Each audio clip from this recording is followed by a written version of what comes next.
2024 ఎన్నికల్లో విపరీతమైన ప్రజాగ్రహానికి గురైన వైఎస్ఆర్సీపీ అధినేత ఇప్పుడు కనీసం బయటకు కూడా రాలేకపోతున్నారు. అంతకుముందు 151 సీట్ల భారీ మెజారిటీ వస్తే దాన్ని కాపాడుకోలేని జగన్మోహన్ రెడ్డి మితిమీరిన గర్వంతో వ్యవహరించిన సంగతి అందరికీ తెలిసిందే.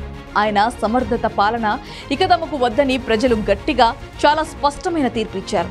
151 సీట్లను కాస్త 11 సీట్లకు పరిమితం చేశారు. ఈ ఫలితాన్ని రాజకీయాల్లో ఉన్న ఏ నాయకుడైనా విపరీతమైన అవమానంగా భావిస్తారు. చేసిన తప్పులు తెలుసుకునేందుకు ప్రయత్నిస్తారు. కానీ జగన్లో అలాంటి మంచి అలవాట్లు ఉన్నట్లుగా కనిపించడమే లేదు. ప్రజా ఆగ్రహంతో వైసీపీ కంచుకోటలు బద్దలైపోవడంతో జగన్ సైతం పూర్తి నిరాశలో కూరుకుపోయారు.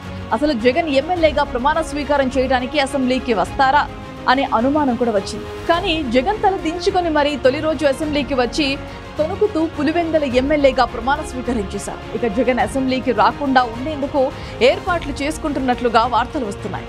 ఎంపీగా పోటీ చేసి పార్లమెంటుకు వెళ్లాలనే యోచనలో జగన్ ఉన్నట్లు తెలుస్తోంది. కానీ ఇంతలో బడ్జెట్ సమావేశాలు రానే వచ్చాయి. మరికొద్ది రోజుల్లో ఏపీ బడ్జెట్ సమావేశాలు జరగనున్నాయి. దీంతో జగన్ అసెంబ్లీ సమావేశాలకు డుమ్మా కొడతారని కూటమి నేతలు ఎద్దేవా చేస్తున్నారు. దీనిపై వైసీపీ నేత మాజీ మంత్రి పేర్ని నాని క్లారిటీ ఇచ్చారు. మంగళవారం తాడేపల్లి పార్టీ కార్యాలయంలో ఏర్పాటు చేసిన ప్రెస్ మీట్ లో ఆయన మాట్లాడుతూ ఓ ఎమ్మెల్యేగా జగన్ అసెంబ్లీ సమావేశాలకు హాజరవుతారని చెప్పారు. దీంతో జగన్ అసెంబ్లీకి వస్తారని ఓ స్పష్టత అయితే వచ్చింది.